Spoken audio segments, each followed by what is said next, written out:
और आइए अब बात करते हैं नरेंद्र मोदी के जन्मदिन की।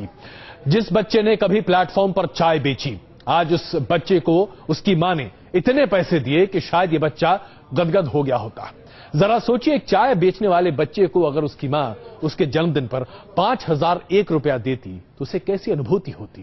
कहने को तो प्रधानमंत्री नरेंद्र मोदी के पास आज सब कुछ है, लेकिन मां के दिए ये 5000 रुपए का तोहफा शायद नरेंद्र दामोदर दास मोदी के लिए अब तक का सबसे बड़ा और सबसे महत्वपूर्ण गिफ्ट होगा।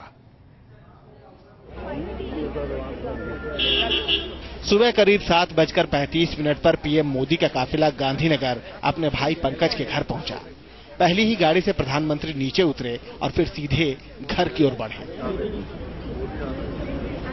छोटे भाई पंकज ने बड़े भाई नरेंद्र मोदी को प्रणाम किया और मां को इस बात की इत्तला देने लगे कि उनका पीएम बेटा घर पहुंच चुका है। आगे से हटाओ यार गाड़ी। 95 साल की बूढ़ी मां हीराबा अपने बेटे से मिलने बाहर निकली। मोदी ने हमेशा की तरह मां हीराबा के पैर छुए और फिर दोनों कुर्सी पर बैठ गए। मां बेटे में थोड़ी देर बातचीत हुई। हमेशा की तरह मां हीराबा ने बेटे नरेंद्र को उनकी पसंदीदा मिठाई खिलाई और फिर हाथों में रख दिए शगुन के 5000 रुपए।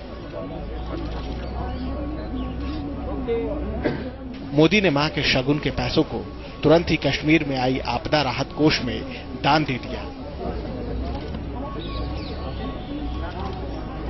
मोदी अपनी बूढ़ी मां को सहारा देते हुए घर के अंदर ले गए और फिर घर वालों से मुलाकात के बाद वो दोनों फिर बाहर आए। मां से विदा लेनी चाहिए, मां से आशीर्वाद भी ले ली, लेकिन मां ने रुकने को कहा।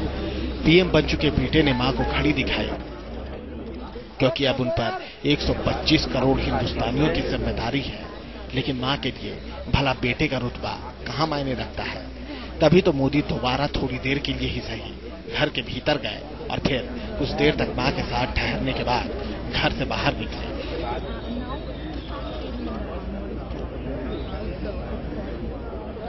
और बगैर किसी से कुछ कहे सुने अपनी व्यस्त दिनचर्या के लिए आगे बढ़ गए। अहमदाबाद से पूरब पटेल, न्यूज नेशन। बचपन से हम सब श्रवण कुमार की कहानी सुनते आए हैं और उसके साथ साथ अपने माता पिता को वो सर्वोच्च स्थान पर बिठाने की नसीहत भी लेते आए हैं। हम में से पता नहीं कितने श्रवण कुमार बन पाए, ये तो शायद हम कभी नहीं जान पाएंगे, शायद खुद भी नहीं जान पाए। लेकिन हिंदू संस्कृति की पैरोकारी करने वाले नरेंद्र मोदी ने कम से कम सबके सामने श्रवण कुमार न सिर्फ बनने का बल्कि उस आदर्श को जीने की एक पुरजोर कोशिश तो जरूर की है। ऐसे कई महत्वपूर्ण मौके हैं और शायद सभी महत्वपूर्ण मौके हैं जब नरेंद्र मोदी अपनी मां के चरणों में उस जन्नत को तलाशते हैं जो शायद हर बेटा अपनी मां के चरणों में तलाशता है। प्रधानमंत्री नरेंद्र मोदी के 64वें जन्मदिन की ये तस्वीरें सभी को अभिभूत कर रही हैं।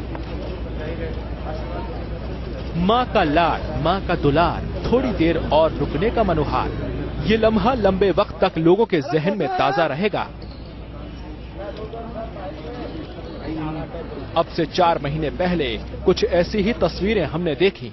वो 16 मई का दिन था जब महाजीत के बाद मोदी मां हीराबा का आशीर्वाद लेने पहुंचे। 22 मई को दिल्ली आने से पहले पीएम मोदी मां हीराबा से आशीर्वाद लेने फिर पहुंचे। बेटा नई पारी की शुरुआत करने जा रहा था तो मां ने भी शगुन के तौर पर 101 रुपए दे दिए। दिसंबर 2012 में गुजरात में जीत की हैट्रिक लगाने के बाद भी प्रधानमंत्री नरेंद्र मोदी ने मां का आशीर्वाद लिया था।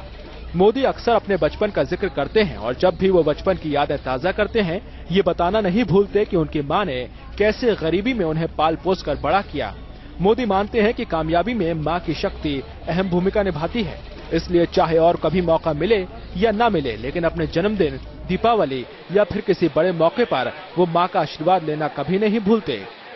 कुछ लोगों के लिए दिखावा जरूर हो सकता है, लेकिन चाहे दिखावे के लिए ही सही, मोदी मां को याद करना कभी नहीं भूलते। T news nation.